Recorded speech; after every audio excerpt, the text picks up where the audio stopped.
Bonjour à tous, alors on se retrouve pour cette vidéo de bilan, de suivi, suite à l'achat de mon pack à 5000 $, pour ceux qui n'ont pas suivi depuis le début. Donc pour ne pas faire des vidéos, parce que j'ai pas que ça à faire non plus, donc pour ne pas en faire une tous les jours ou une tous les 2 jours, je pars sur une hebdomadaire. De toute façon là en plus on est un peu plus loin parce que j'ai acheté le pack le 4 juin. Et là au moment où je vous fais cette vidéo on est le 16 juin. Donc il y a eu des jours entre temps et avec le boulot et tout ça j'ai vraiment pas eu le temps. Mais voilà, là je prends le temps pour qu'on fasse le point. Donc achat, pour récapituler, d'un pack blue, d'un blue pack à 5000 $ et d'un petit pack red à 50 $.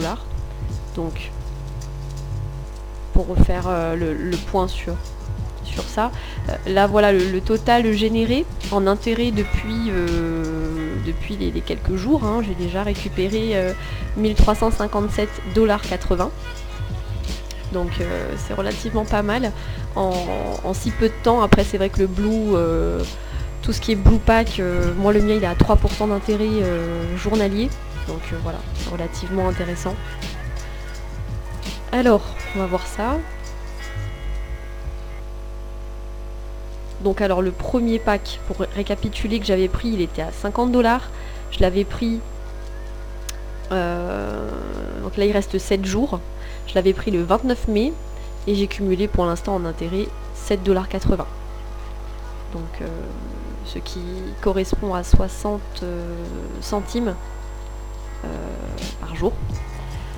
Parce que c'est un taux à 1,2%. Donc c'est le tout premier que j'avais pris fin mai pour tester. Ensuite au niveau du pack blue, donc 5000 $, comme je l'avais dit, il me reste 91 jours. Je l'ai pris le 4 juin et j'ai cumulé déjà 1350 $ d'intérêt en 9 jours, qui est quand même pas déconnant, c'est relativement bien. Donc d'ici 2-3 semaines, je devrais avoir récupéré une bonne partie de mon investissement. Et après à voir comment je vais procéder, si je le réinvestirai ou pas. Voir, mais en tout cas pour l'instant je trouve que c'est relativement bien en 9 jours d'avoir récupéré 1350 $. C'est relativement intéressant. Donc voilà, j'avais pris celui-ci à 3%, qui dure 100 jours ouvrés, donc du lundi au vendredi. Donc pour simuler, donc c'est là la calculette, donc le pack blue numéro 2, et on voit qu'à la fin de ma période j'aurais fait un profit net de 15 000 $ à l'issue des 100 jours. Donc c'est top, on fait x3 hein, de toute façon, donc c'est vraiment sympa. Et il y a un nouveau pack qui est le pack affaires, donc celui-là c'est plus comme un investissement en fait, parce que vous allez, c'est 5% d'intérêt, donc là c'est vraiment très très intéressant tous les jours. À la différence du pack blue, c'est que tout est expliqué hein, dans le petit paragraphe d'à côté, c'est que les bénéfices et le dépôt seront récupérés à la fin de la période de validité. Donc là, sur l'exemple de mon pack blue, je reçois tous les jours mes 3% d'intérêt. Et ça inclut mon investissement avec. Donc je reçois au fil des jours. Alors que là, sur le pack affaires, le black, vous ne percevez rien tous les jours, hein, vous le bloquez l'argent, vous l'investissez, et à l'issue des 100 jours, vous récupérez donc votre investissement de base. On démarre à 50 $, donc c'est des petits packs. C'est intéressant. Là sur un petit pack à 50 $, on finit au bout de 100 jours avec 250 $. Donc on a fait x5. Donc sans rien faire, en laissant les 50 $ dans un petit coin, pourquoi pas, c'est intéressant. Rien qu'avec 1000 $, finir 100 jours après avec x5, 5000 $, c'est vraiment super. C'est un vrai placement vraiment intéressant. Donc le pack affaires, je ne l'ai pas testé, je pense que je vais le tester. Bon, une fois que j'aurai récupéré une partie de mon investissement, je pense que je vais m'en prendre un de petits black pack qui m'a l'air relativement intéressant à 5%.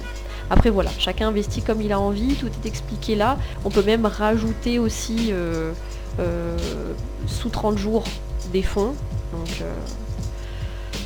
Donc voilà, chacun fait comme il l'entend, mais ça reste encore une offre intéressante. Au niveau des transactions, donc là on voit, comme je vous l'avais dit, ce que j'ai mis. Mon wallet, c'est un wallet en Ethereum, donc j'avais mis 50 $ et 5000 $ pour les 2 packs que j'ai pris. Et la partie retrait, donc qui se passe vraiment bien, j'ai aucun souci à ce niveau-là. Ne tenez pas compte des 627 $, ça c'était une régularisation qu'ils m'ont fait parce que c'est de ma faute, j'avais mal converti les euros et les dollars. Et d'ailleurs j'ai contacté le support et j'ai été recrédité instantanément. Donc vraiment je leur tire mon chapeau sur leur réactivité de traitement. Et surtout que l'erreur venait de moi en plus, donc voilà. Et comme vous pouvez le voir, tous les jours, voilà, je fais mon retrait journalier. Donc chacun fait comme il l'entend, moi je le retire tous les jours. Et voilà, vous pouvez voir que le 4 juin, le jour même, donc c'était ma vidéo précédente, j'avais retiré mes 151,20. Et tous les jours, là, je retire 150,60. Parce que les 60 centimes, bien sûr, vous l'avez vu, c'est sur le pack à 50. Et les 150, c'est sur le pack à 5000.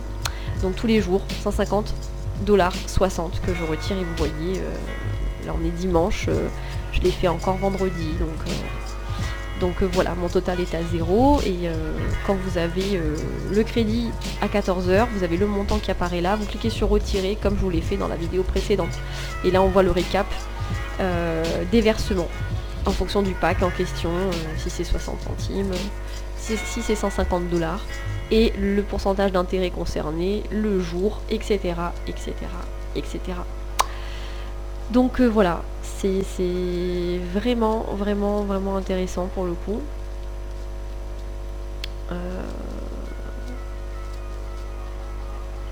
Là dans l'immédiat, voilà, j'ai pas de partenaire actif. Je le fais pas pour ça, mais bon. Là, au niveau de Coinbase, on voit l'historique également. Les 5000 € que j'avais versés de mon compte N26 à Coinbase. Ensuite, de Coinbase à FTG, les 5010. C'est pour les frais que j'avais mis, enfin bref. Et après, on voit tous les retraits que je fais tous les jours. Ça, c'est les fameux, la fameuse régule en euros dont je vous ai dit de ne pas tenir compte. Et puis voilà, 131,80 $. Donc tous les jours, les 150 $ représentent 130 € parce qu'il y a la conversion à faire, bien évidemment. Donc on voit qu'il y a un petit écart de 2-3 €, ça c'est les frais. Donc les frais, ils s'imputent à ce moment-là. Donc la conversion Ethereum-Euro. Donc à partir de la semaine prochaine, je vais peut-être pas faire la conversion tous les jours. Je vais peut-être laisser sur mon wallet Ethereum et faire un seul retrait par la suite. Parce que là, le fait de retirer en Ethereum tous les jours, ça me prend 2-3 €. Et c'est pas très utile parce que le wallet en soi, il m'appartient, il n'y a aucun risque. Bon, après, c'est soumis aux fluctuations de l'Ethereum, bien évidemment. Mais si l'Ethereum est stable, bon, voilà, il n'y a pas de souci. Là, on voit le retrait que j'ai fait vendredi dernier. Pareil, les retraits hyper rapides. J'ai retiré les 1000 € fin de matinée, 2-3 heures après, je les avais sur mon compte N26. Hyper rapide. Là pareil, vendredi, là on est le 16, 15, 14, vendredi 14, j'ai fait le... Alors c'est marqué, je suis bête. Le vendredi 14, j'ai fait le retrait hebdo là des 650 €. Et impeccable, pareil, là en moins de 2 heures, Coinbase, ils ont assuré, donc tip top. Voilà, écoutez, je vous souhaite une bonne journée et on se revoit la semaine prochaine pour le récap hebdo, pour le suivi. À très bientôt.